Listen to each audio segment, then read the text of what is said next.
पैसा कमाने पे तो सबका फोकस है, लेकिन कुछ ऐसा है जो इससे बहुत इंपॉर्टेंट है, उस पर किसी का फोकस नहीं है। पैसा कमाने से भी ज्यादा जो इंपॉर्टेंट है वो है कि आपने कितना पैसा बचाया।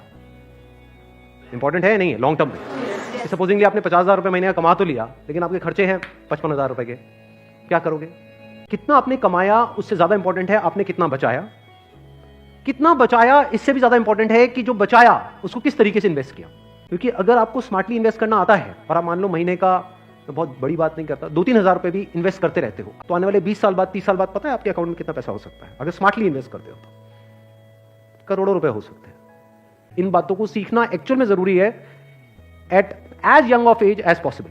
यानी अगर आपकी एज 18-19 साल 20 साल भी है, जो लोग कैमरे पे देख रहे हैं उनको मैं बोलता हूं, जो वीडियो में देख रहे हैं, कि अगर आपकी एज 18-19 साल है 20 साल है, तब भी आपके लिए सेशन बहुत इंपॉर्टेंट है, इनफैक्ट ज्यादा इंपॉर्टेंट है। पैसे को बचाते कैसे हैं? पैसे को बचाना मतलब हम क्या समझते हैं, खर्चे कम करो, बस ये तो हमको समझ आता है कि सब्जी वाले से लड़ते रहो, रिक्शे वाला 10 रुपए नहीं भैया 8 रुपए ही दूंगी मैं, तो बचा लो 2 रुपए। इसकी मैं बात नहीं कर रहा हूं, मैं बात कर रहा हूं थोड़ी बड़ी गेम की, जहां पे हम कुछ बेवकूफों वाले स्टेप्स उठाते हैं और अपना करोड़ों का नुकसान कर बैठते हैं। मैं 2-3 रुपए की 5 रुपए की बात नहीं कर रहा हूं। जो आज देखने में हजारों लग रहे हैं वो आने वाले टाइम की करोड़ों है, याद रखना मेरी इस बात को। हजारों लाखों बन जाते हैं कुछ साल बाद, और लाखों करोड़ों बन जाते हैं कुछ साल बाद, अगर हमने स्मार्टली इन्वेस्ट किया तो करना क्या चाहिए? इतना पैसा जितना आपको लगता है कि यार मेरे को इमीडिएटली जरूरत पड़ सकती है, वो कितना है? जितना आपके महीने के खर्चे हैं, इंटू 6 कर दो। वो पैसा है जो आपको कभी भी जरूरत पड़ सकती है, तो उस पैसे की आपने एक 6 महीने की एफडी करा दी। और एक बहुत अच्छा ऑप्शन अवेलेबल है हमारे पास में, वो है म्यूचुअल फंड्स। हमें लगता है म्यूचुअल फंड भी कोई स्कीम है कि पैसा इकट्ठा किया और कल को अगर भाग गए या बंद हो गया तो पता नहीं क्या होगा। ये पैसा आपका 100% सेफ है, because it is regulated by SEBI. बस हमको यहां पे स्मार्टली प्ले करना पड़ेगा। So what we need to do is, एक तो आपने अपने 6 महीने का जो अपना कॉर्पस है उसको अलग कर दिया, यानी जो पैसा आपको चाहिएगा उसकी आपने एफडी करा दी, इंश्योरेंस वगैरह को प्लान कर लिया अच्छे से। फिर जो पैसा आपका बचा उसमें आप इन्वेस्ट कर सकते हो through SIP, systematic investment plan. It is an excellent option. Never try to get into stocks directly अगर आपको बहुत ही डीप नॉलेज नहीं है शेयर मार्केट की तो। हाँ, you are qualified in that और आपका काम ही वही है, तब तो ठीक है। बट किसी की सलाह सुनी कि यार, या कोई कहानियां सुनी कि ये शेयर पहले इतने का था अब इतने का हो गया, सुनी होंगी ऐसी कहानियां। Never invest in stocks directly. तो अब करें क्या? क्योंकि ये प्रॉब्लम क्या है, इन्फ्लेशन अगर है 6% का और एफडी में आपको मिल रहा है 7%, तो अल्टीमेटली आप कितना कमा रहे हो? 1%। 1% से क्या होगा? करोड़पति बन जाओगे? इम्पॉसिबल। तो आप क्या कर सकते हो, अपना आधा पैसा सेफ जगह पर रखो। सेफ जगह क्या है? एफडी हो गया।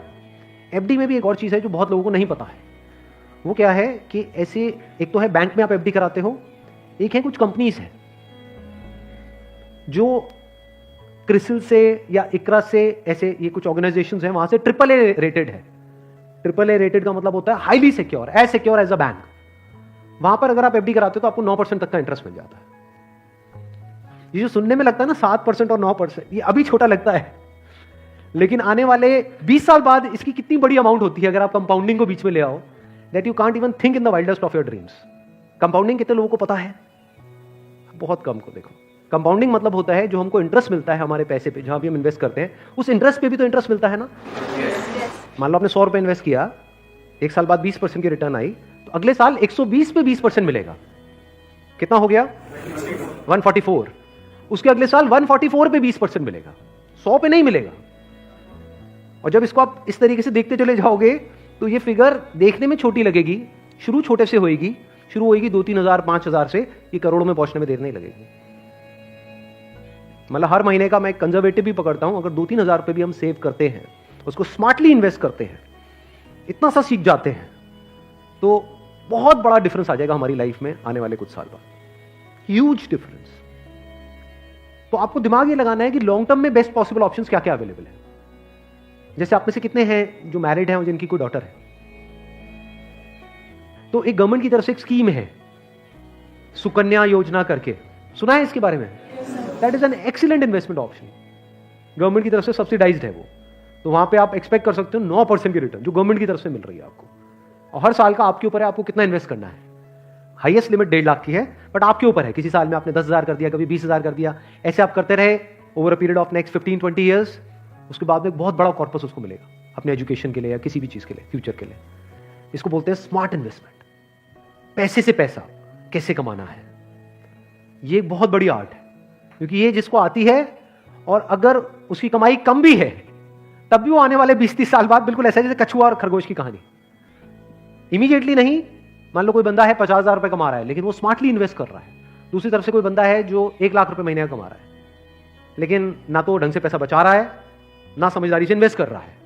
तो आने वाले 20-30 साल बाद ये जो 50,000 वाला है ये उससे बहुत आगे होगा, ये करोड़ों में होगा और उस बंदे के हाथ में कुछ भी नहीं होगा। वो हो सकता है डेट में हो, मतलब उसके ऊपर कर्जा होगा और ये बंदा ऐसा होगा जो कर्जा देने लायक पोजीशन में होगा। ऐसा भी हो सकता है, ये अगर हम बेसिक से फंडों को समझते चले जाएं तो अब ध्यान से समझना। अब यहां पर हम कहां तक पहुंच गए थे? SIP is an excellent option. SIP का मतलब होता है कि आपने अपना एक अमाउंट फिक्स कर लिया, हर महीने का इतना अमाउंट तो एसआईपी में देना ही देना है म्यूचुअल फंड में। अब म्यूचुअल फंड कैसे चूज करें?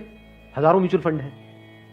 लार्ज कैप इक्विटी फंड को पकड़ो, वो भी कुछ वेबसाइट्स है जैसे मनी कंट्रोल है, वैल्यू रिसर्च है, वहां पर जाकर के देखो उन फंड्स की रेटिंग कम से कम 4 से 5 स्टार होनी चाहिए। कोई ऐसा फंड है उसकी 1 या 2 स्टार की रेटिंग है, मत करो उसमें। बल्कि ऐसा फंड होना चाहिए जो हर वेबसाइट पे 4 या 5 स्टार की रेटिंग हो। अब आपने क्या किया कि हर महीने का अपना एक अमाउंट फिक्स कर लिया, दैट कुड बी एनीथिंग, 1,000 रुपए, 2,000 रुपए, 3,000 रुपए, 4,000, 5,000, what ever that amount is. SIP के थ्रू ऑटोमेटिकली इतना अमाउंट आपके अकाउंट से डेबिट होता चला जाएगा over a period of next 10 years, 20 years, 30 years.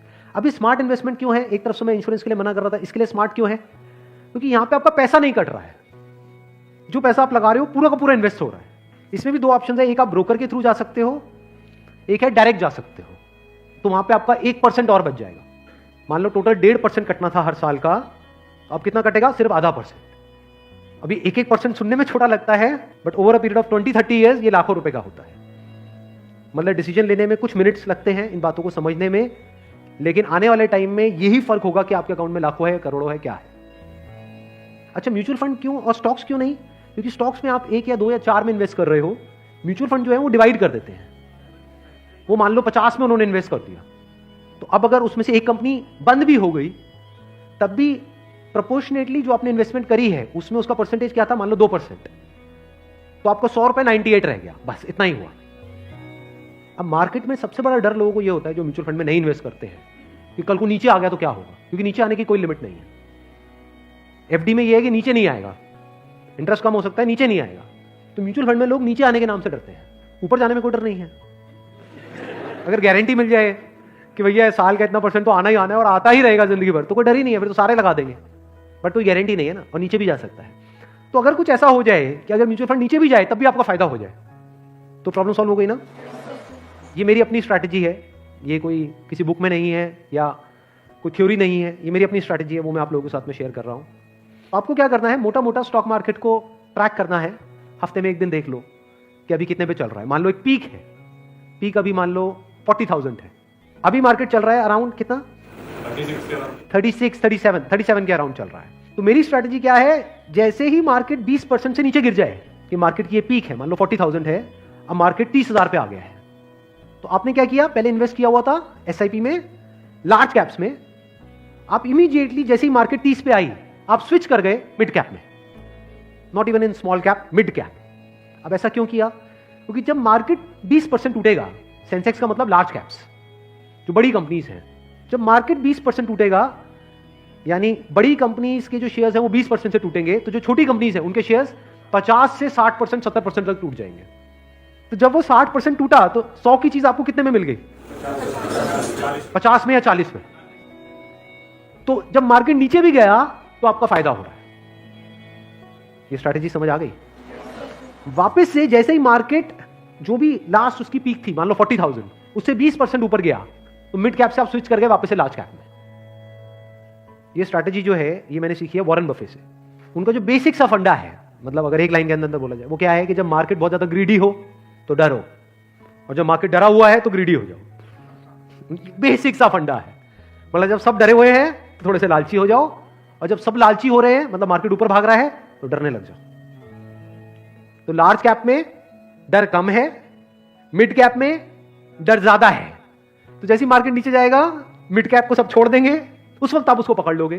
तो अब चाहे मार्केट ऊपर उठे तब भी आपका फायदा है, नीचे गिरे तब भी आपका फायदा है, आप वेट कर रहे हो। मैं आज एक्चुअल में वेट कर रहा हूं। लोग हैं डरते हैं, जो म्यूचुअल फंड में इन्वेस्ट करते हैं, स्टॉक्स में इन्वेस्ट करते हैं, लोग डरते हैं कि मार्केट नीचे ना आ जाए, मार्केट ऊपर। मैं वेट कर रहा हूं, जाए तो सही नीचे, समझ गए? क्योंकि लार्ज कैप टूटेगा 20%, तो मिड कैप टूट जाएगा 60%। तो मेरा 100 रुपए लगा हुआ था तो 80 रह जाएगा, उस 80 को उठा करके मैं मिड कैप में डाल दूंगा, फिर आराम से बैठ जाऊंगा कुछ सालों के लिए। जैसे ही मार्केट ऊपर जाएगा, मतलब लोग लालच से तड़प रहे हैं, तब जैसे ही 20% ऊपर गया, मान लो 48,000 पे गया, मिड कैप से हट करके मैं आ जाऊंगा लार्ज कैप में, वापस से सेफ हो गया। अब जो नया पीक बन गया वो क्या बन गया? 48,000। आज की रेट में क्या है? 40,000। अब 48,000 पे 2020 चलेगा। आ गया गेम समझ में? तो यहां से आप पीसफुल हो, नहीं तो लोग डरे ही रहते हैं, म्यूचुअल फंड के नाम से डरते हैं। क्यों डरते हैं? अरे कम हो रहा है, कम हो रहा है, कम हो रहा है। कम हो रहा है तो बढ़िया है, तब भी आपका फायदा है, और बढ़ रहा है तो फायदा ही है। बर्बादी में भी आपका जश्न होगा, अगर इस तरह से आप समझ पा रहे हो तो।